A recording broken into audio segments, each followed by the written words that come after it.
నా పేరు ఉమామేశ్వరరావు రావి. కృష్ణనగర్ 8వ లైన్లో ఉంటా. ఒట్టిచెరుకూరు.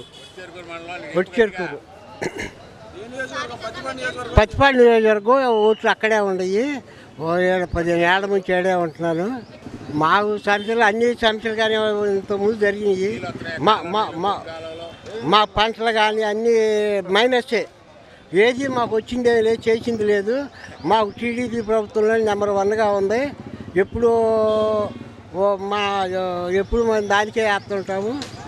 మేము ఇంకా 10 మంది చేత వేపిస్తాము ఊళ్ళో వరకు. నెంబర్ 1గా ఉంది. చెప్పే పని లేదు. అది ఏడగా ప్రపంచం మోగింది. చంద్రబాబుకి ఏ రకంగా ఆదరణ ఉందో అదే ఆదరణ ఏడ కూడా మనకి జరుగుతుంది. మన జిల్లా వరకు ఇబ్బంది ఏమీ లేదు. 2 లక్షల మెజార్టీ వచ్చిద్దని నేను గ్యారంటీ ఇస్తా. పందానికైనా రెడీ. అన్ని వైఫల్యాలేనమ్మా. ఒక్కటన్నా కానీ మేలు జరిగే ప్రజలకు మేలు జరిగింది లేదు. రాజధాని పూర్తిగా 72% అయిన రాజధాని నాశనం అయిపోయింది. బహుళార్థ ప్రాజెక్టు పోలవరం ప్రాజెక్టు లేకపోయిపోయింది. తాగటానికి నీళ్ళు లేవు, సాగునీళ్ళు లేవు, ఎక్కడ ఒక రోడ్డు లేదు, ఒక డెవలప్మెంట్ లేదు, ఏమీ లేదు. వచ్చే డబ్బులన్నీ ఏదో సంక్షేమ పథకాలన్నీ ఖర్చు పెట్టినట్టే కానీ ప్రగతి అనేది, రాష్ట్రం అభివృద్ధి అనేది ఏమాత్రం కూడా లేనే లేదు.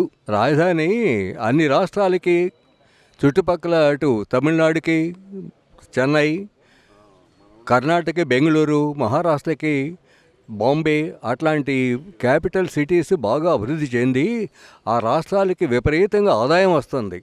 అట్లాగే మన రాష్ట్రానికి కూడా ఆదాయం రావాలని గత ప్రభుత్వంలో మామూలు రాజధానిని 33,000 ఎకరాలు రైతులు వాళ్ళంతా వాళ్ళు ఫ్రీగా ఇస్తే డెవలప్ చేయకుండా నాశనం చేసి అది ఒక శ్మశానం అని, ఆడ క్యాబినెట్ జరుగుతుంది, అసెంబ్లీ ఉంది, సెక్రటరియట్ ఉన్నది, మంత్రులు ఉన్నారు, అందరూ ఉన్నారు. ఉన్నా కానీ ఏమీ లేకుండా అన్నీ అభూత కల్పనలు, అబద్ధం మాటలు చెప్పి రాజధాని లేకుండా చేసి ఆదాయం లేకుండా చేసినటువంటి గత ప్రభుత్వం. అందువల్ల రాజధాని లేనిది రాష్ట్రానికి గుర్తింపు లేదు, రాష్ట్రానికి ఆదాయం రాదు. సంక్షేమ పథకాలు అనేవి కొంతవరకు అవసరమే కానీ డబ్బంతా సంక్షేమ పథకాల మీదే పెట్టినట్టు చెబుతూ నిజంగా ఆ చెప్పినంత డబ్బు ప్రజలకు చేరటం లేదు. అందువల్ల సంక్షేమ పథకాల కంటే మామూలుగా ప్రగతి సాధించడానికి ఒకటి వ్యవసాయమో, ప్రతి వాళ్ళకి పని కల్పించేలాగా ఉండాలి. ప్రతి వాళ్ళకి పని దొరికితే డబ్బులు వస్తాయి. కానీ అట్లా ఏమీ లేకుండా అందరిని సోమరిపోతులు చేసి సంక్షేమ పథకాలు అనేవి నేను నిజంగా 100కి 100 పాళ్ళు అంత మంచిది కానే కాదు. కరెంటు విషయానికి వస్తే అంతకుముందు ప్రభుత్వంలో అనేక పథకాలు ఏర్పరిచి కరెంటు, సోలారు, విండు ఇలాంటి వాటి నుంచి సులభంగా తక్కువ రేటుతోటి కరెంటు తీయటానికి అవకాశాలు ఉన్నా ఆ పద్ధతులన్నీ మానేసి అతనికి ఇష్టమైన వాళ్ళకి, అతనికి నచ్చిన వాళ్ళకి, అతని దగ్గర వాళ్ళకి ఎక్కువ రేటుకి కరెంటు ఉత్పత్తి చేసి దానికి ఇచ్చేసి రాష్ట్రం నాశనం చేసి వాళ్ళెవరికో కట్టబెట్టడమే జరిగింది. అందువల్ల కరెంటు వల్ల చాలా ఇబ్బందులు ఉన్నాయి, చాలా నష్టమవుతున్నారు. ఇప్పుడు ఈ ప్రభుత్వం వచ్చిన తర్వాత ఇప్పటికి 4 సార్లు 5 సార్లు కరెంటు పెంచారు. ప్రతి వాళ్ళు కూడా నష్టపోయారు, ఇబ్బంది పడుతున్నారు. 10th ఇంటర్ చదివే వాళ్ళకి కూడా గంజాయి దొరుకుతుంది. 10th ఇంటర్ చదివే వాళ్ళకి విద్యని ఒక రకంగా పూర్తిగా నాశనం చేసేసాడు. ఎలాగంటే చిన్నపిల్లలు ఇంతకుముందు 1వ తరగతి నుంచి 5వ తరగతి దాకా ప్రాథమిక పాఠశాలలో చదువుకునేవాళ్ళు. వాళ్ళు చిన్నపిల్లలు. ఇదివరకు మేము చదువుకునేటప్పుడు 6వ తరగతి దాకా, 6వ సంవత్సరం వచ్చేదాకా స్కూల్కి పంపించేవాళ్ళు కాదు.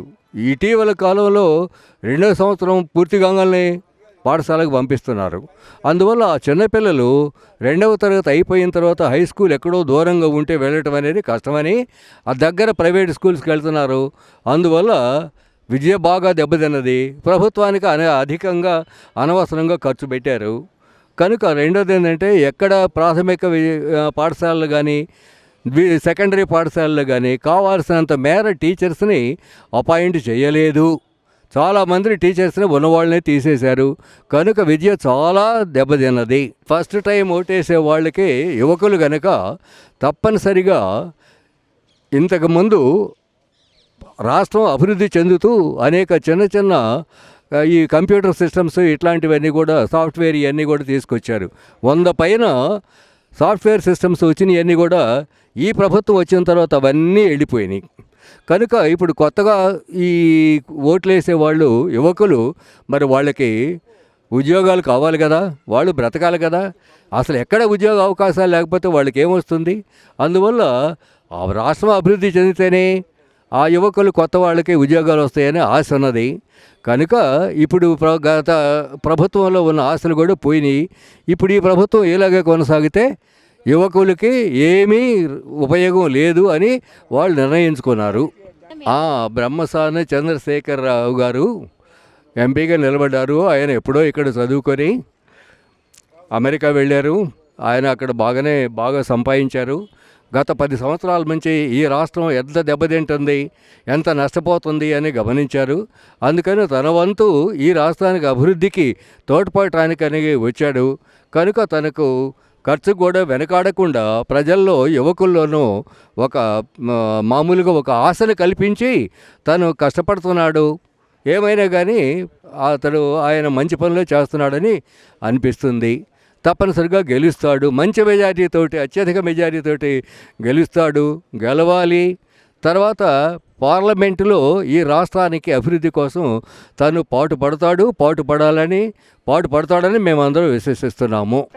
కల్తీ మద్యం అనేది చాలా దుర్మార్గమైనటువంటి విషయం. అది రెండోది రేట్లా ఎక్కువగా పెంచారు. తర్వాతనేమో దాంట్లోనేమో కొంత పాయిజన్స్ అలాంటివి కూడా కలుస్తున్నాయని చెప్తున్నారు. చాలామంది కొంతమంది చనిపోయారు, చాలామంది దెబ్బతిన్నారు. అది తర్వాత ఏంటంటే క్రమక్రమంగా కీళ్ళ మీద, ఆ నరాల మీద వాటి ప్రభావం కనిపిస్తుంది. వాళ్ళు తప్పనిసరిగా అనారోగ్యానికి లోనవుతారు. కనుక కల్తీ మద్యం అనేది చాలా దుర్మార్గమైన విషయము. ఆరోగ్యశ్రీ ప్రారంభించిన ఉద్దేశం మాత్రం చాలా మంచిది, చాలామందికి కూడా ఉపయోగపడింది. అది ఇప్పుడు ఇది ఆరోగ్యశ్రీ వల్ల ఇప్పుడేం మేలు జరగటం లేదు. ఆ హాస్పిటల్ వాళ్ళందరూ రావాల్సినటువంటి వాళ్ళకి అమౌంట్స్ రాక ఆరోగ్యశ్రీ మేమేమీ చేయమని వాళ్ళు ఈ మధ్య మానేశారు. కనుక ఆరోగ్యశ్రీ వల్ల స్పష్టంగా ఇప్పుడు ఆశించిన మేలు జరగటం లేదు.